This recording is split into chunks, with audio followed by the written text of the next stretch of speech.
Welcome to Matters With. I'm your host, ThisPhillipBrian. Today we're here to discuss Trek Matters with you. Multiple Trek Matters. 2 episodes, multiple matters. We're here to discuss Episode 5 of Strange New Worlds and Episode 6 of Strange New Worlds. So let's get into it. We'll start with Episode 5.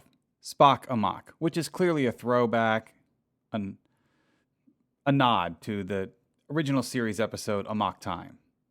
And this episode is an attempt at a comedy episode. However, I didn't really laugh. I didn't laugh at all. I smirked a few times. Ethan Peck and Gina Sandrew do very good jobs playing Spock and T'Pring in this Freaky Friday Star Trek episode. And it's entertaining. It's just not that funny. And since they were going for comedy, I can't really heap high praise on it.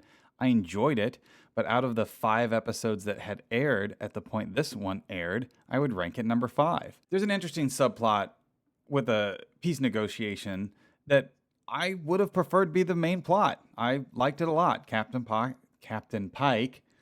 has to negotiate a peace treaty with a new alien species that has a really cool indicator of when they have chosen who they're going to align themselves with. It reminded me of an episode involving a similar ship on Deep Space Nine. And there's another subplot involving Enterprise bingo, which is fine. As you may have figured out by now if you've watched previous episodes of Trek Matters, Spock is my favorite character in Star Trek. He's my favorite character in all of science fiction. He's in the top 3 or 4 of my favorite characters in all of fiction. Right up there with Indiana Jones or Wonder Woman or Nightwing or Rocky and Apollo. These are, I could go on, but we're going to get back to Star Trek. So Ethan Peck is doing a great job. I'm going to say a great job. However, the shadow of Leonard Nimoy looms large. And in this episode, you can see it. And despite how amazing his performance is, I could tell if it had been Leonard Nimoy doing this, I wouldn't have smirked. I'd have laughed. So Ethan Peck has huge shoes to fill, taking over the role of Prime Spock from Leonard Nimoy. In some ways, bigger shoes to fill than Zachary Quinto does in taking the role of Spock in an alternate timeline in the Kelvin universe. And he's doing a very good job. I'm going to say a great job.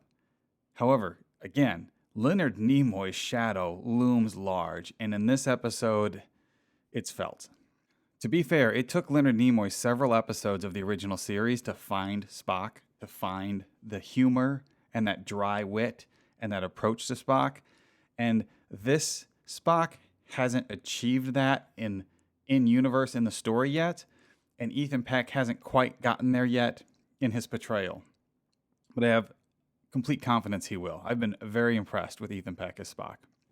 Little sidebar there. I give Spock A Mock a B-. All right, so let's move on.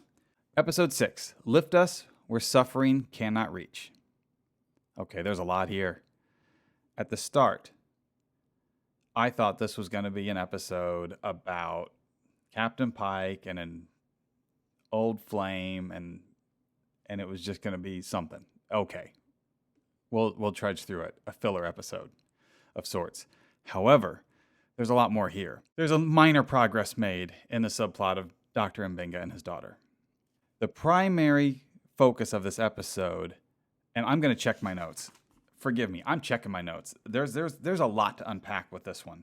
Here's what I wrote. The main story is on the religious and political ascension of a chosen child known as the first servant. It feels very Dalai Lama-esque. That's kind of what this feels like. A little golden child, but mostly Dalai Lama-like.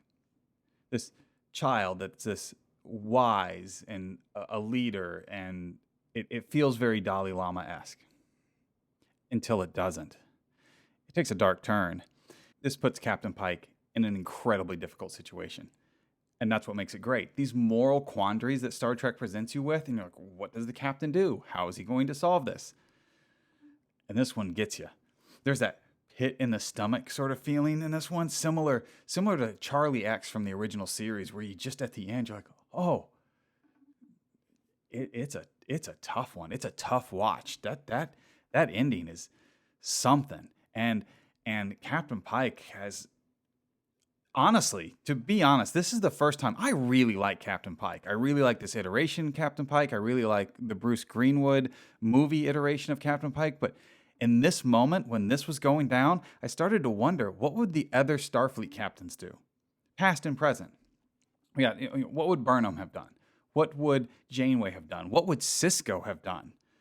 What about other Enterprise captains? What would they have done in this situation? This is what I want to ask you. This is what I want to know. What do you think the other Enterprise captains would have done in this? What would have Captain Picard done? What would have Captain Archer done? What would have Captain Kirk done? In this week, the lift us where suffering cannot reach. Lift us where suffering cannot reach. I keep looking at that because I expect there to be more words to it or fewer words. Lift us where suffering cannot reach. Episode 6, Strange New Worlds. I found myself, this pains me to say, because I've always said Sisko or Picard are the best, but in this week's episode, I wished Captain Kirk was in that captain's chair, because I felt like he would have found a way to get a better ending here. But he would have imposed Federation morality on a non-Federation planet, which is a whole nother moral quandary. And so this episode, episode 6, is a Star Trek episode to its core, because there's moral dilemmas and the captain has to make tough, hard choices. And no matter what you do, it feels wrong. So this episode is my first A. I'm giving it an A-. Yeah, an A-. It's not, because the beginnings, it's a little weak. It's a little rocky. But that back part, oh, yeah, Captain Pike was put in a tough spot.